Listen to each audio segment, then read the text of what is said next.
Baiklah, Assalamualaikum warahmatullahi wabarakatuh. Perkenalkan, nama saya Fajrul Zahar, NIM 22087221. Di sini saya akan menjelaskan tentang belajar motorik. Pengertian motorik.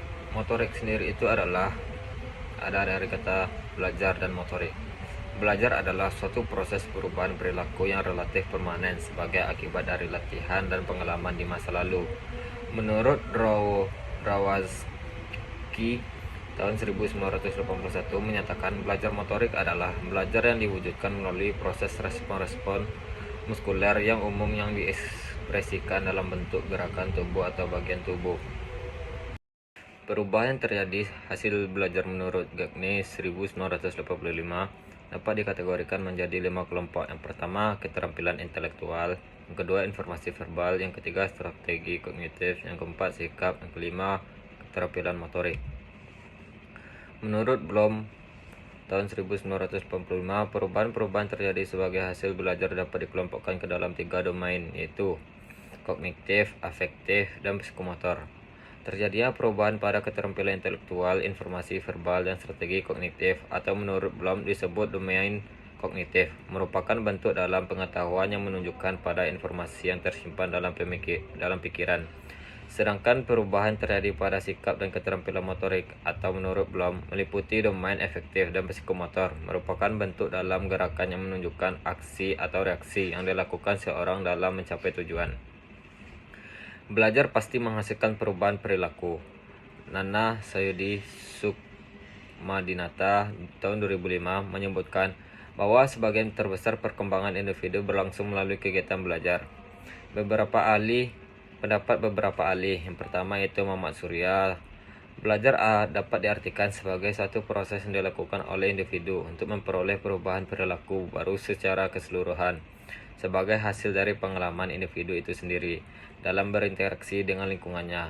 Yang kedua yaitu menurut Watherington tahun 1952, belajar merupakan perubahan dalam kepribadian yang dimanifestasikan sebagai pola-pola respon yang baru berbentuk keterampilan, sikap, kebiasaan, pengetahuan, dan kecakapan. Yang ketiga menurut Gage dan Berliner, belajar adalah satu proses perubahan perilaku yang muncul karena pengalaman. Ciri-ciri dari perubahan perilaku. Kata kunci dari belajar adalah perubahan perilaku. Dalam hal ini, menurut Muhammad Surya tahun 1997 mengemukakan ciri-ciri dari perubahan perilaku, yaitu yang pertama, perubahan yang disadari dengan disengaja atau intensional. Yang kedua, perubahan yang berkesinambungan. Yang ketiga, perubahan yang fungsional. Yang keempat, perubahan yang bersifat positif. Yang kelima, perubahan yang bersifat aktif. Yang keenam, perubahan yang bertujuan dan terarah. Yang terakhir, perubahan perilaku secara keseluruhan. Mengacu pada karakter atau tindakan. Praktek atau tindakan adalah komponen penting dalam belajar motorik karena membantu membangun keterampilan motorik dan memungkinkan kita untuk menjadi lebih terampil dan efisien dalam melakukan aktivitas fisik atau gerakan tertentu. Ketika belajar motorik mengacu pada karakter atau tindakan sangat penting karena yang pertama itu pengalaman nyata, yang kedua pembentukan memori motorik, yang ketiga kesalahan dan koreksi, yang keempat konteks yang beragam. Selanjutnya, belajar tergantung pada pengalaman. Belajar motorik seringkali sangat tergantung pada pengalaman. Dalam konteks belajar motorik, pengalaman dapat membantu seorang memahami perasaan, gerakan, dan koordinasi yang diperlukan untuk melakukan tugas tertentu, seperti bersepeda, menari, atau bermain alat musik. Belajar motorik juga dapat dipengaruhi oleh faktor lain seperti instruksi yang baik, motivasi, dan umpan balik yang efektif.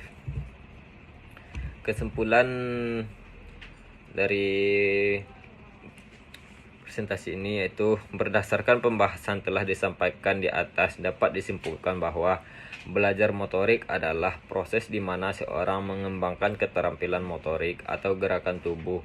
Ini melibatkan koordinasi otot, saraf, dan sistem sensorik untuk mencapai tujuan tertentu.